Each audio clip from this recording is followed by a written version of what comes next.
1957, brings the English Gothic horror film to full flower. Swerves the course of the horror film away from German-style expressionism and towards lucidity and sensuality.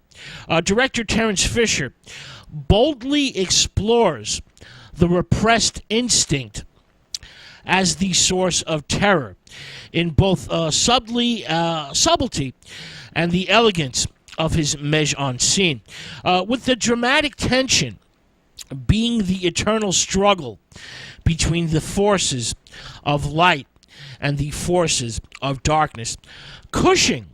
Peter Cushing, strikes the right note as the totally rational scientist, so completely absorbed in his project that he excludes all other considerations. The major innovation is the character of Baron Frankenstein. The movie demands that everyone take him seriously. There's occasional flashes of humor that manage to avoid all vestiges of parody. A Byronic Victor Frankenstein, who is a 19th century nobleman come amateur scientist. A character that is capable of feeding a distinguished guest 1 minute and then killing him the next minute so that he can obtain his brain. He does this with equal aplomb. Cushing, Baron Frankenstein, is a supreme egotist bent on flaunting his discovery of the secret of life amid a hallucinogenic whirl of wheels and electrodes. He seeks to create a perfect version of himself, and his creature, Christopher Lee, will be a reflection of his moral flaws and emotional atrophy. They are, complementary figures. Each embodies what the other lacks.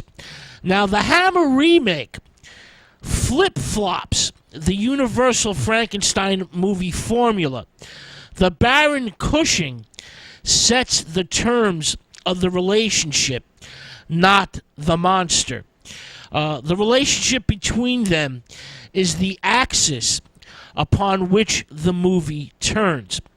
Cushing, the Baron, will be needed to be kept alive from sequel to sequel, not the monster, not the Frankenstein creature. Now, for copyright reasons, Hammer's makeup artist, Phil Leakey, cannot copy Universal's Jack Pierce's flat-headed, bolt-necked design. The result being that the Frankenstein monster, Christopher Lee, resembles Mary Shelley's original description from the novel much more than the Universal Karloff version of the creature.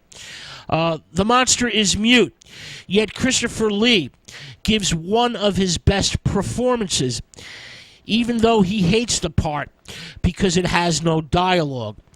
Lee is forced to convey its pathetic emotional turmoil exclusively through pantomime and physical gestures. Now, he does this. He learns the art of pantomime by watching old Lon Chaney silent movies.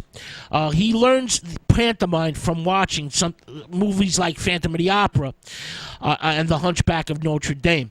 Now, the film has an impeccable sense of dramatic timing and a splendid use of color, with an operatic dimension, especially in the laboratory scenes when the Baron conducts his experiments, to the accompaniment of flamboyant color effects and weird noises.